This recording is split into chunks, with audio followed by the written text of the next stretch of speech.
وبث منهما رجالا كثيرا ونساء واتقوا الله الذي تساءلون به والأرحام إن الله كان عليكم رقيبا وقال يا أيها الذين آمنوا اتقوا الله حق تقاته ولا تموتن إلا وأنتم مسلمون وقال يا أيها الذين آمنوا اتقوا الله وقولوا قولا سديدا يصلح لكم أعمالكم ويغفر لكم ذنوبكم ومن يطع الله ورسوله فقد فاز فوزا عظيما وقال الله تعالى في القرآن المجيد واذكر في الكتاب إبراهيم إنه كان صديقا نبيا۔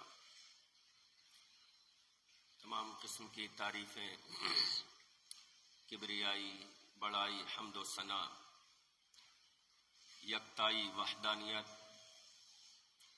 اللہ وحدہ لا شریک کے لیے ہے،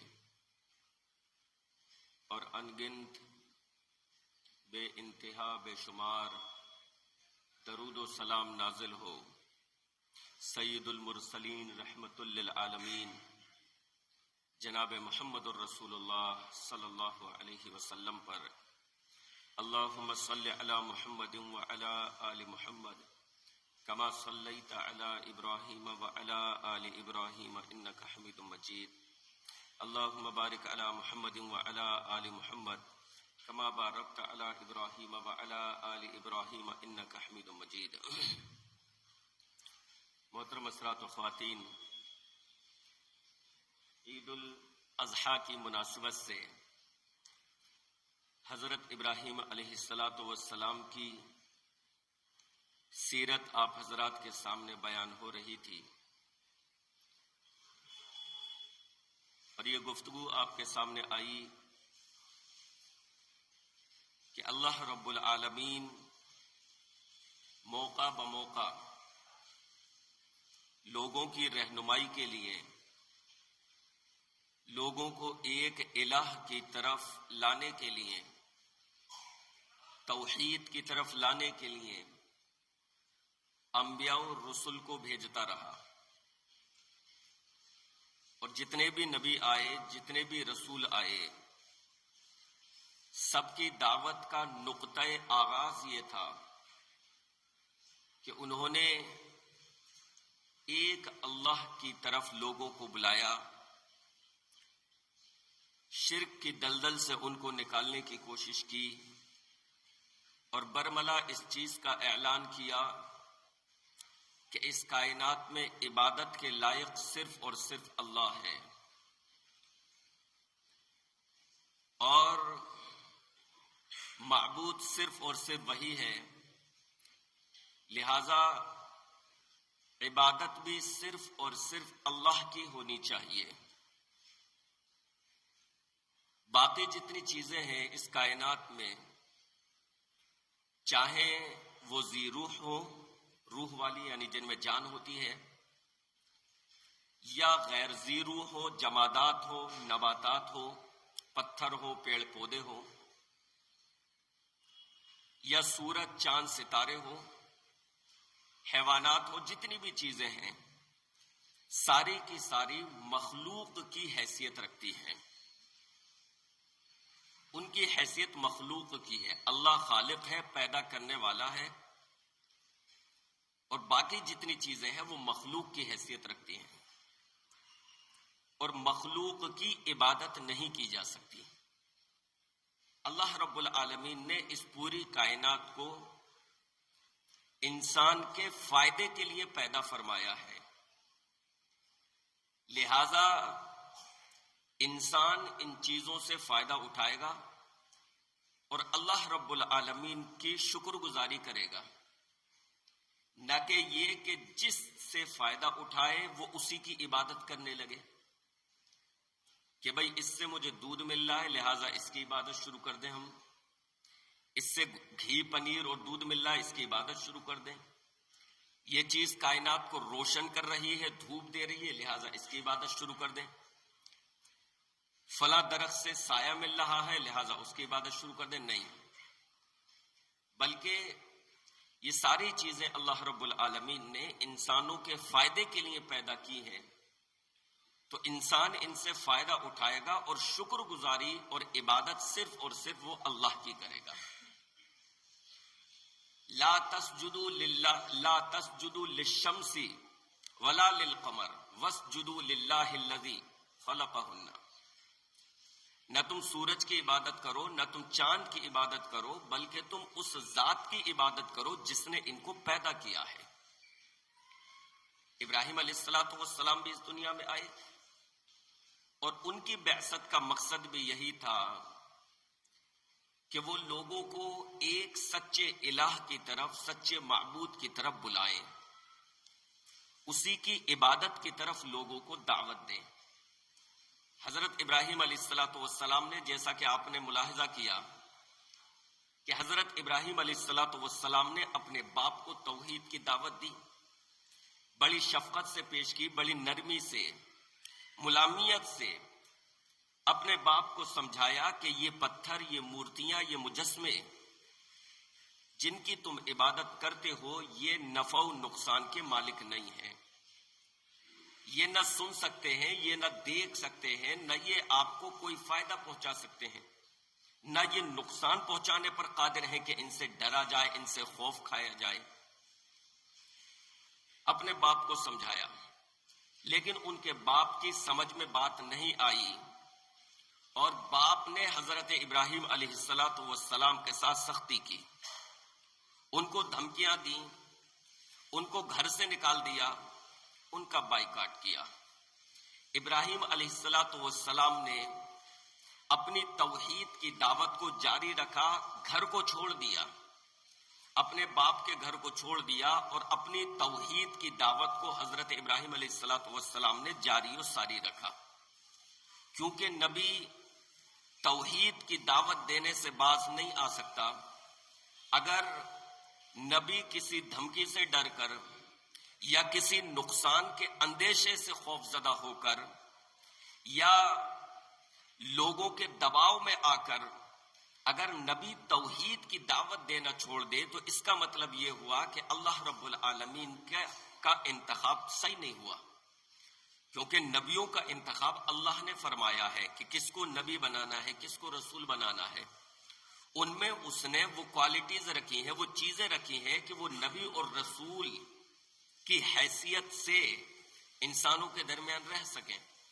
لہذا اگر نبی گھر چھوڑنے کی وجہ سے یا کسی نقصان کے اندیشے سے یا طاقت کے دباؤ میں آ کر اپنی دعوت سے باز آ جائے، اپنی دعوت دینے سے رک جائے، تو اس کا مطلب یہ ہوا کہ اللہ رب العالمین کا انتخاب درست نہیں ہوا، اور یہ ناممکنات میں سے ہے۔ یہ چیز ممکن نہیں کہ اللہ رب العالمین کے انتخاب میں غلطی اور کوتاہی ہو۔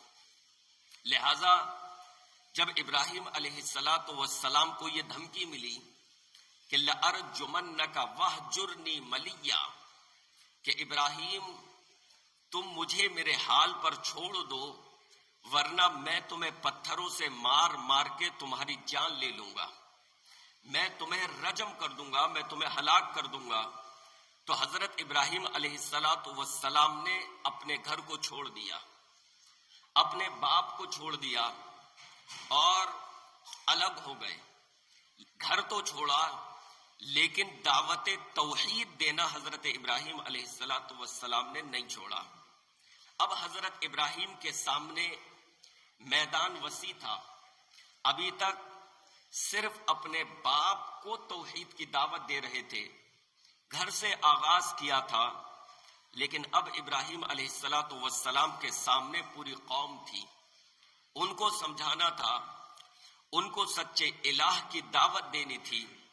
لہذا ابراہیم علیہ السلام اپنی قوم کے سامنے کھڑے ہوئے اور حضرت ابراہیم علیہ السلام نے اپنی قوم کے سامنے کھڑے ہو کر ان سے سوال کیا۔ سوال کیا تھا؟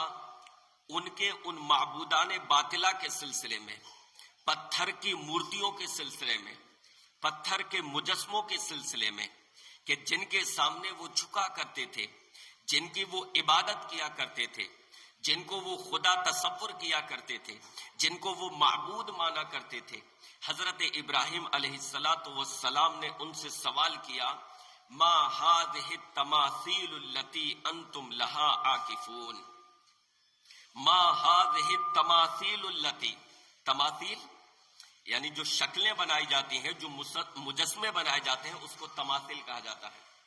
ما هذه التماثيل التي انتم لها عاکفون، تم جو ان مجسموں کے ارد گرد بیٹھے رہتے ہو، تم جو ان کی عبادت کرتے ہو، ان کی حیثیت کیا ہے؟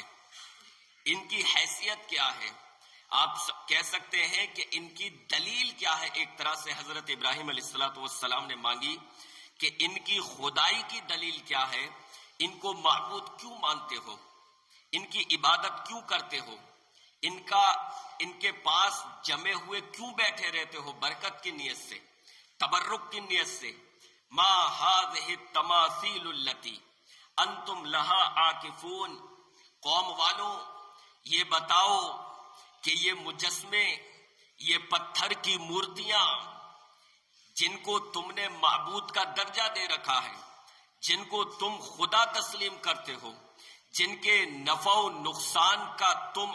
نقصان پر تم یقین رکھتے ہو، جن سے تم خوف کھاتے ہو، جن پر تم چڑھاوے چڑھاتے ہو، جن سے تم برکت طلب کرتے ہو، جن کے سامنے تم جھکتے ہو، ما هذه التماثيل التي، آخر یہ ہے کیا؟ آخر ان کی حیثیت کیا ہے؟ ان کی عبادت کیوں کی جاتی ہے؟ میرے بھائیوں، حضرت ابراہیم علیہ السلام کا یہ ایسا سوال تھا کہ جس کا کوئی معقول جواب ان کی قوم والوں کے پاس نہیں تھا۔ آخر وہ جواب کیا دیتے؟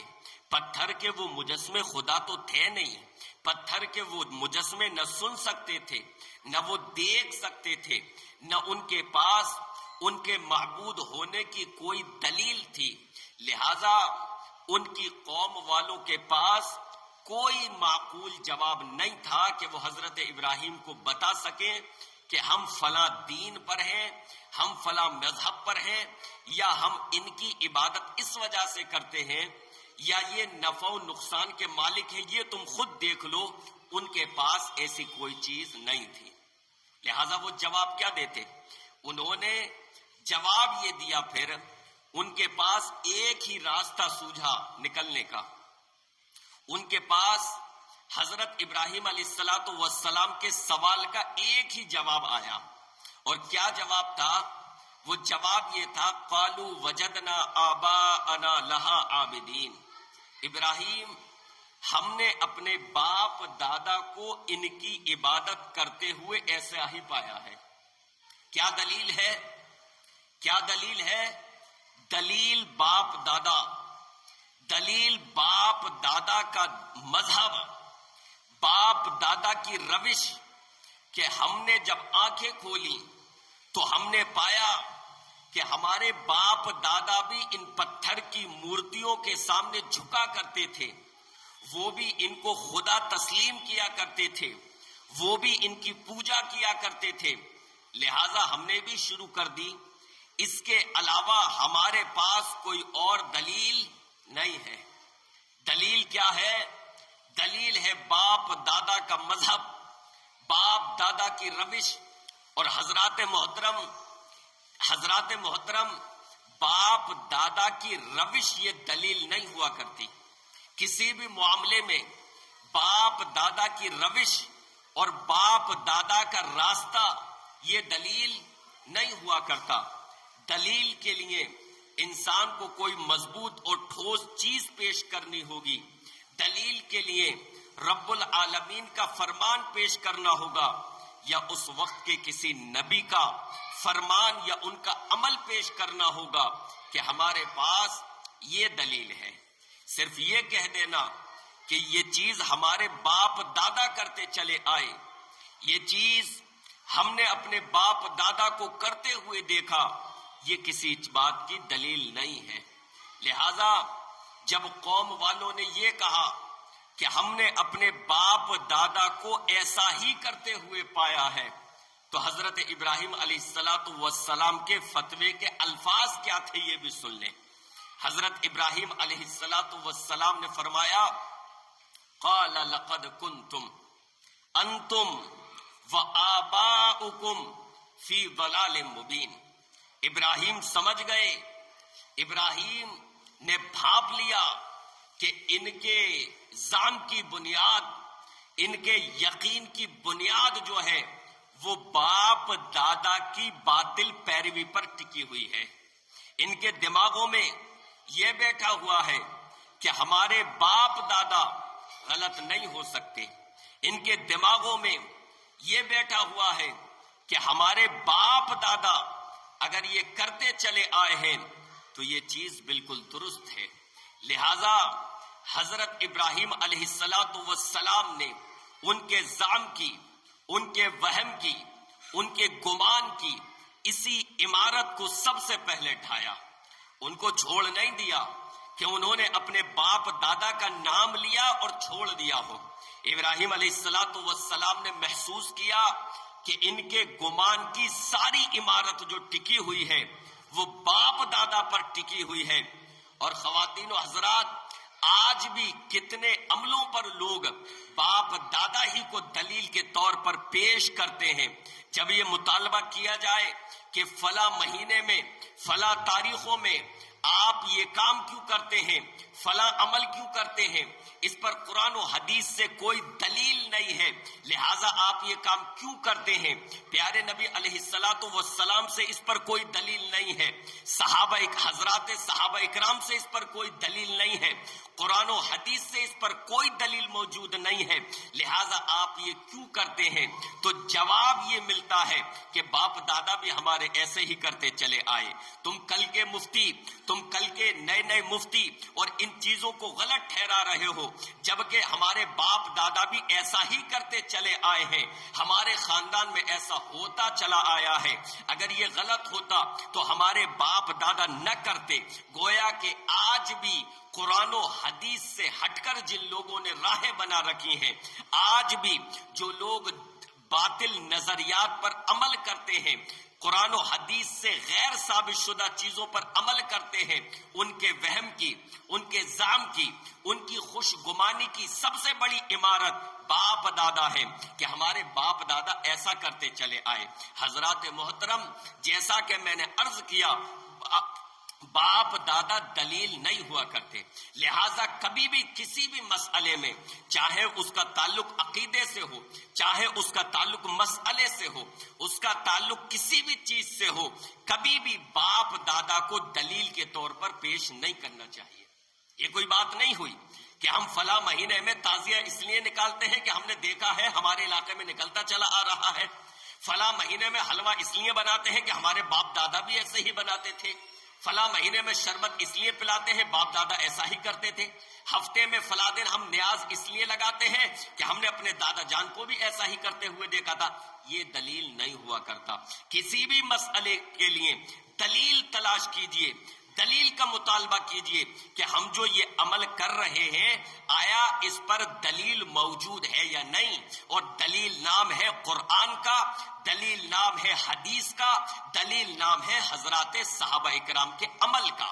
لہٰذا جب کسی چیز پر دلیل مل جائے قرآن سے، دلیل مل جائے حدیث سے، دلیل مل جائے نبی علیہ السلام کے صحابہ اکرام سے، تو وہ عمل قابل قبول ہے. اور تلاش بسیار کے باوجود، بہت زیادہ تلاش کرنے کے باوجود، اگر کسی مسئلے پر دلیل نہ ملے، نہ قرآن سے، نہ حدیث سے، نہ صحابہ اکرام کے عمل سے اگر دلیل نہ ملے، تو پھر اس کا مطلب یہ ہوا کہ جس چیز کو ہم نیکی سمجھ کر انجام دے رہے ہیں اور سال ہر سال سے انجام دے رہے ہیں، وہ غلط ہے، وہ بے بنیاد ہے، وہ شریعت نہیں ہو سکتا.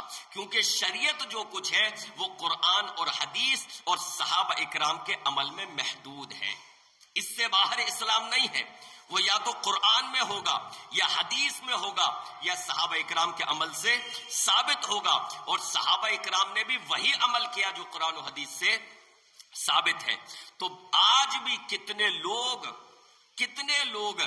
اپنے باپ دادا کو دلیل کے طور پر پیش کرتے ہیں۔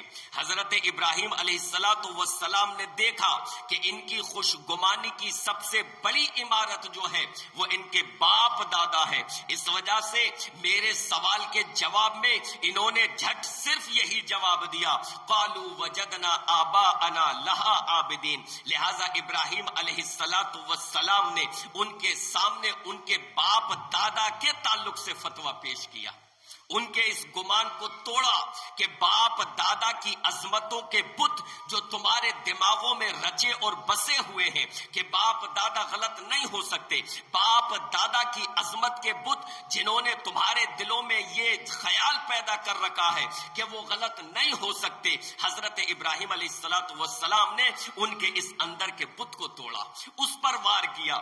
باہر کے بت تو حضرت ابراہیم نے بعد میں توڑے، ان پر کلہاڑی بعد میں چلائی، پہلے ان کے ذہنوں میں بیٹھے ہوئے، پہلے ان کے ذہنوں میں براجمان کیے ہوئے اس بت کو توڑا کہ باپ دادا غلط نہیں ہو سکتے۔ حضرت ابراہیم نے کہا کہ سنو، اگر تمہاری دلیل صرف اور صرف یہ ہے کہ تم ان کی عبادت اس وجہ سے کرتے ہو کہ تمہارے باپ دادا بھی کرتے چلے آئے، قال لقد کنتم انتم وآباؤکم فی ضلال مبین، تو پکے ہو کر سن لو، لقد کنتم، اس چیز میں کوئی شک نہیں ہے، تحقیق کے ساتھ سن لو کہ تم بھی گمراہ ہو اور تمہارے باپ دادا بھی گمراہ تھے۔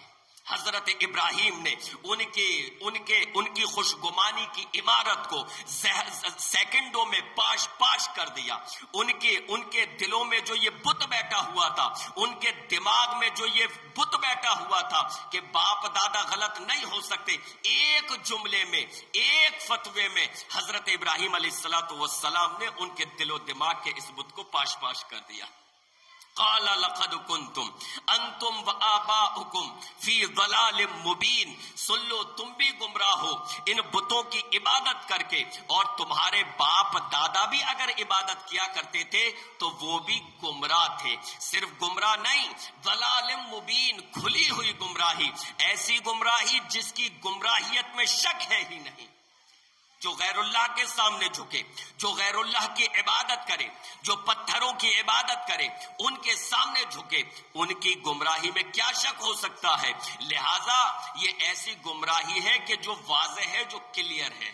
لقد کنتم انتم وآباؤکم فی ضلال مبین۔ حضرت ابراہیم علیہ السلام کی قوم نے دیکھا کیا یہ تو جو ہم نے بڑے ہی تراک سے، بڑے ہی جوش اور جذبے سے پیش کیا تھا کہ ہمارے باپ دادا، ابراہیم نے ایک سیکنڈ میں، ایک جملے میں اس کو رد کر دیا اور ہمارے باپ دادا کو بھی آڑے ہاتھوں لے لیا، ان پر فتویٰ لگا دیا، وہ بھی گمراہ۔ ابھی تک تو ہم تک بات تھی، لیکن ہم نے باپ دادا کا حوالہ پیش کیا تو ابراہیم نے تو باپ دادا کو بھی غلط کہہ دیا۔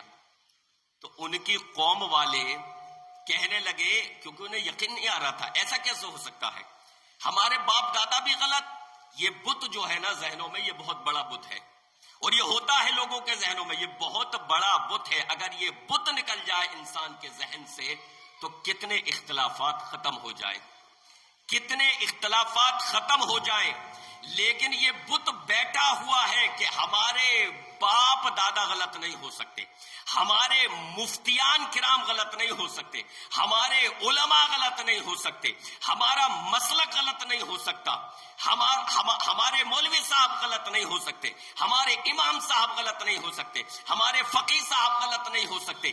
یہ جو بت لوگوں کے دماغوں میں بیٹھا ہوا ہے، یہ ان کو حق بات کو قبول کرنے سے روکتا ہے، جبکہ غلط ہو سکتا ہے، ایک فقیہ بھی غلط ہو سکتا ہے، ایک امام بھی غلط ہو سکتا ہے، ولی، اتقیاء، بزرگ، صوفی، کوئی بھی ہو، عالم، شیخ، علامہ، کوئی بھی غلط ہو سکتا ہے۔ اگر غلط نہیں ہو سکتا تو اللہ رب العالمین کا فرمان غلط نہیں ہو سکتا، اور جناب محمد الرسول اللہ صلی اللہ علیہ وسلم کی حدیث غلط نہیں ہو سکتی۔ اس لیے کہا جاتا ہے لوگوں، عمل کرنے کے لیے قرآن و حدیث کو تلاش کرو، عمل کرنے کے لیے قرآن و حدیث کو منتخب کرو۔ لہٰذا جب انہوں نے دیکھا کہ ابراہیم نے تو ہمارے باپ دادا ہی پر حملہ کر دیا، ان پر فتویٰ جڑ دیا، تو کہنے لگے، قالوا اجئتنا بالحق، ام انت من اللاعبین، ابراہیم واقعی حق بات پیش کر رہے ہو یا کہیں ہم سے ہنسی مذاق تو نہیں کر رہے؟ ایسی بات آج تک کسی نے نہیں کہی اور تم وہ بات پیش کر رہے ہو، واقعی حق پیش کر رہے ہو یا ہمیں لگ رہا ہے ہم سے مسخرہ پن کر رہے ہو؟ تو ابراہیم علیہ السلام نے اپنی دعوت کو جاری رکھا اور کہا تمہارا رب، تمہارا معبود وہ ہے جس نے زمین و آسمان کو پیدا کیا ہے، تمہارا معبود، تمہارا خدا یہ وہ نہیں ہے کہ جن کو تمہارے باپ دادا پوجتے چلے آئے اور تم بھی ان کی عبادت کرتے ہو، یہ نہیں ہے۔ یہ پتھر کے مجسمے، یہ دیوی دیوتا، یہ پتھر کے معبودان باطلہ، یہ تمہارے خدا نہیں ہو سکتے، بلکہ تمہارا معبود، تمہارا الہ، تمہارا خدا یہ وہ ہے جس نے زمین و آسمان کو پیدا کیا ہے، اور وہ کتنے ہیں؟ وہ صرف اور صرف ایک ہے۔ لو کان فیہما آلہۃ الا اللہ لفسدتا، کائنات کے خدا ایک سے زیادہ ہے ہی نہیں، اور یہ ممکن بھی نہیں ہے کہ معبود ایک سے زیادہ ہو، معبود ایک ہی ہو سکتا ہے، خدا ایک ہی ہو سکتا ہے، الہ ایک ہی ہو سکتا ہے، اور وہ کون ہے؟ اللہ۔ اگر ایک سے زیادہ ہوتے تو کائنات کا نظام درہم برہم ہو جاتا، لہذا حضرت ابراہیم علیہ السلام نے اپنی دعوت کو جاری رکھا۔ اب حضرت ابراہیم علیہ السلام اپنی بات کو مزید وزنی کرنے کے لیے اور سمجھانے کے لیے اپنی قوم والوں کے سامنے مختلف انداز میں اپنی گفتگو کو پیش کرنے لگے، مختلف انداز میں، کیونکہ نبی کا کام ہے کہ بھئی کسی بھی طرح سے قوم کو سمجھانے کی کوشش کرے۔ تو حضرت ابراہیم علیہ السلام نے یہ کیا، کیونکہ وہ لوگ جو تھے پتھروں کو تو خدا مانتے ہی تھے، پتھروں کے علاوہ اللہ کی مخلوق کو جیسے سورج کو، چاند کو، ستاروں کو اور دیگر چیزوں کو خدا مانا کرتے تھے۔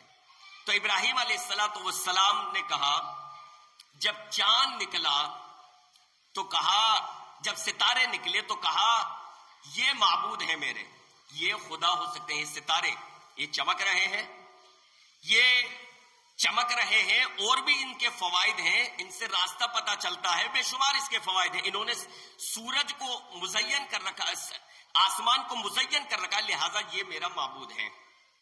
لیکن جب وہ چھپنے لگے تو کہا یہ میرے معبود نہیں ہو سکتے۔ پھر بولے اچھا یہ چاند جو ہے یہ میرا خدا ہے، اس نے کائنات کو روشن کر رکھا ہے، اس سے روشنی نکلتی ہے، آسمان پہ تنہا چھایا ہوا ہے، یہ میرا خدا ہو سکتا ہے۔ لیکن پھر بولے جب چاند بھی چھپ گیا کہ نہیں، جو چھپ جائے وہ میرا معبود، جو نگاہوں کے سامنے ہو اور اس طریقے سے سامنے ہی چھپ جائے وہ میرا معبود نہیں ہو سکتا۔ پھر جب سورج طلوع ہوا، سورج نکلا تو بولے یہ میرا خدا ہے، اور یہ سب سے بڑا بھی ہے، چاند اور ستاروں سے یہ بڑا بھی ہے، تو یہ میرا معبود ہے۔ لیکن جب سورج بھی چھپ گیا تو بولے کہ یہ بھی میرا معبود نہیں ہو سکتا، اور پھر کہا میرا معبود تو وہ ہے جس نے اس پوری کائنات کو پیدا کیا ہے، جس نے زمین و آسمان کو پیدا کیا ہے۔ گویا معبود وہ ہے، خدا وہ ہے جو سورج کا بھی رب ہے، چاند کا بھی رب ہے، ستاروں کا بھی رب ہے، زمین و آسمان کو پیدا کرنے والا ہے۔ تو خدا وہ ہے جو اس کائنات کو پیدا کرنے والا ہے، پیدا کی ہوئی ان چیزوں کو خدا نہیں مانا جا سکتا۔ اللہ نے سورج کو بنایا ہمارے فائدے کے لیے، چاند کو بنایا ہمارے فائدے کے لیے، ستاروں کو بنایا ہمارے فائدے کے لیے، دھرتی کو بنایا ہمارے فائدے کے لیے، آسمان کو بنایا ہمارے فائدے کے لیے، درخت بنائے، پیپل کا درخت بنایا ہمارے فائدے کے لیے، جانوروں کو پیدا کیا انسان کے فائدے کے لیے۔ لہٰذا یہ اللہ کی مخلوقات ہیں، اللہ نے انسان کے کسی نہ کسی فائدے کے لیے ان کو پیدا کیا ہے، ان کو خدا نہیں مانا جا سکتا۔ خدا وہ ہے جس نے ان تمام چیزوں کو پیدا کیا ہے۔ اب ابراہیم علیہ السلام نے اپنے ذہن میں ایک ترتیب بنا لی، ایک پلاننگ کر لی۔ حضرت ابراہیم علیہ السلام نے ایک پلاننگ کی اپنے ذہن میں اور اس پلاننگ کے مطابق حضرت ابراہیم علیہ السلام یہ چاہتے تھے کہ اپنی قوم پر حجت کو تمام کر دیں، اپنی قوم پر دلیل پوری طرح سے واضح کر دیں اور ایسی مضبوط دلیل پیش کر دیں. ابھی تک تو سمجھا رہے تھے منہ سے، ابھی تک منہ سے سمجھا رہے تھے اور دیگر طریقوں سے سمجھایا. حضرت ابراہیم علیہ السلام نے اب ایسی پلاننگ ذہن میں کی کہ کوئی ایسا واقعہ پیش کروں، کوئی ایسا معاملہ پیش کروں کہ میری قوم پر یہ چیز واضح ہو جائے کہ تم جو پتھر کے ان مجسموں کی عبادت کرتے ہو یہ خدا کہلائے جانے کے لائق نہیں ہے، یہ تمہاری کیا حفاظت کریں گے، یہ خود اپنی حفاظت نہیں کر سکتے. لہذا اسی کو حضرت ابراہیم علیہ السلام نے اپنے الفاظ میں کہا، حضرت ابراہیم نے اللہ کی قسم کھا کر کہا، لَأَكِيدَنَّ أَصْنَامَكُمْ بَعْدَ أَن تُوَلُّوا مُدْبِرِينَ. جب تم لوگ یہاں سے چلے جاؤ گے تو میں ایک پلاننگ چلوں گا، میں ایک چال چلوں گا. چال سے مراد یعنی وہی اپنی پلاننگ جو حضرت ابراہیم نے اپنے ذہن میں بٹھا رکھی تھی.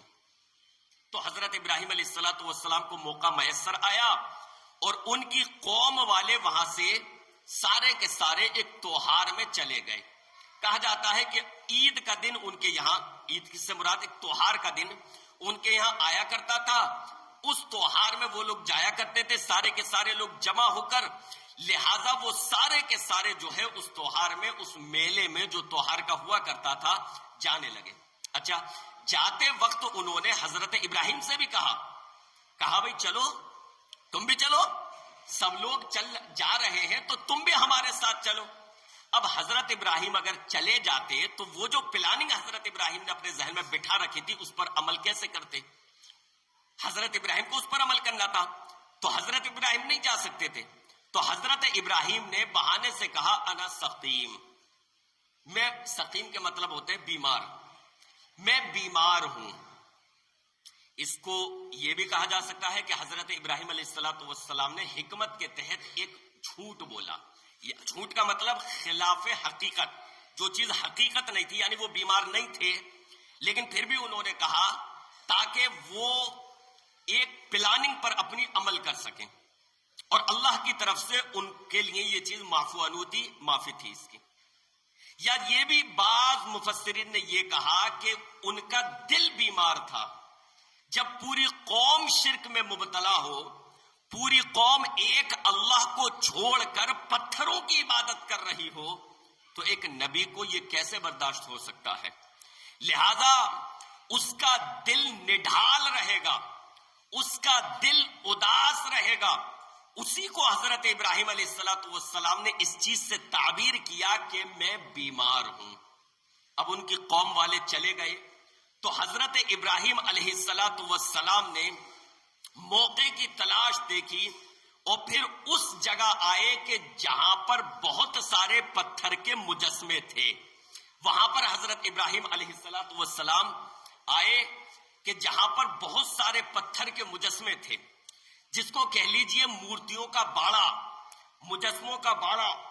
اور وہاں پر آ کر حضرت ابراہیم علیہ السلام نے دیکھا کہ مختلف سائز کے پتھر کے مجسمے ہیں. دیکھا ہوگا کہ جہاں پر پتھر کے مجسمے ہوتے ہیں ان کے سائز بھی الگ الگ ہوتے ہیں، سب کا ایک سائز نہیں ہوتا. کوئی چھوٹا ہے، کوئی ایسا ہے کہ اس کو ہاتھ میں بھی لے سکتے ہیں، ہے نا، کوئی اس طرح کا ہے کہ اس کو جیب میں بھی رکھ سکتے ہیں، کوئی ایسا ہے کہ گھر میں یا دکان میں کوئی طاق بنا رکھا ہے تو اس طاق میں اس کو رکھا جا سکتا ہے، کوئی ایسا ہے کہ روڈ پر بہت بڑا کر کے لگایا ہوا ہے نا. تو مختلف سائز ہوتے ہیں، مختلف ڈیزائن بھی ہوتے ہیں، مختلف ڈیزائن بھی اور مختلف سائز بھی، الگ الگ طریقے سے ان کو سنوارا اور بنایا گیا ہوا ہوتا ہے. تو حضرت ابراہیم علیہ السلام نے بھی دیکھا کہ یہ تو مختلف سائز کے ہیں، کوئی چھوٹا ہے، کوئی اس سے بڑا ہے، کوئی سب سے زیادہ بڑا ہے، ایسا بڑا کہ دیکھنے میں بھی عجیب لگے، کوئی سب سے زیادہ بڑا ہے. تو حضرت ابراہیم علیہ السلام نے اپنی پلاننگ کے مطابق جو ہے ان پر حملہ کر دیا، ان کو توڑنا شروع کر دیا. یہ سب ان کے ذہن میں تھا کہ میں کیوں توڑ رہا. اور توڑنے سے پہلے اپنی حجت بھی قائم کی.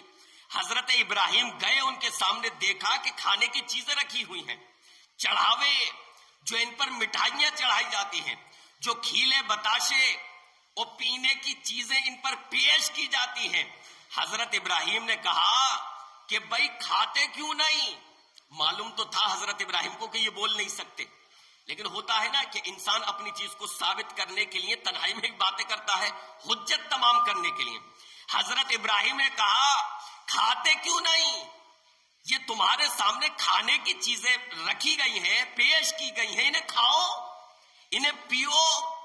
ما لکم لا تنطقون, تمہیں کیا ہو گیا, تم بولتے کیوں نہیں ہو, بولو تو صحیح, تم بولو تو صحیح, کھاتے کیوں نہیں, پیتے کیوں نہیں, بولتے کیوں نہیں. اور اس کے بعد حضرت ابراہیم علیہ السلام نے ان تمام مجسموں کو توڑنا شروع کر دیا, ان کو پارا پارا پاش پاش کر دیا, ان کو ریزہ ریزہ کر دیا.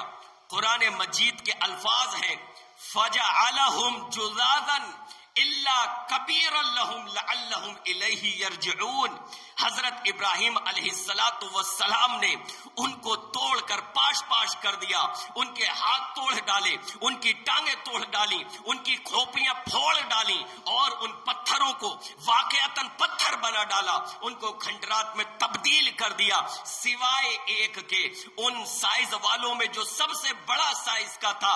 حضرت ابراہیم علیہ السلام نے اپنی حکمت کے تحت, اپنی مصلحت کے تحت, ذہن میں بنائی گئی اپنی پلاننگ کے تحت اس سب سے بڑے والے کو چھوڑ دیا, باقی تمام کو توڑ ڈالا.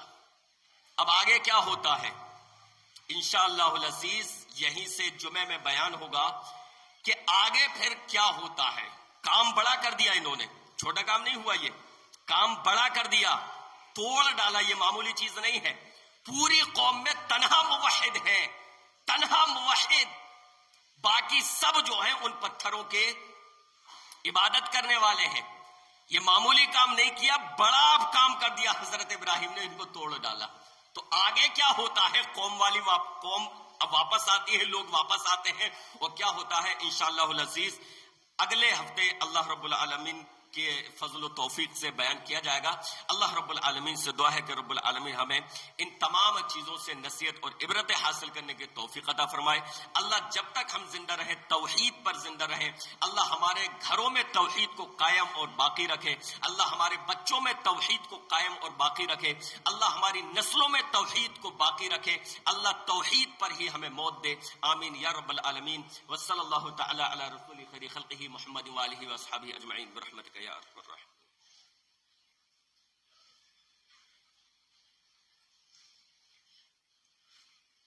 إن الحمد لله نحمده ونستعينه ونستغفره ونؤمن به ونتوكل عليه ونعوذ بالله من شرور أنفسنا ومن سيئات أعمالنا من يهده الله فلا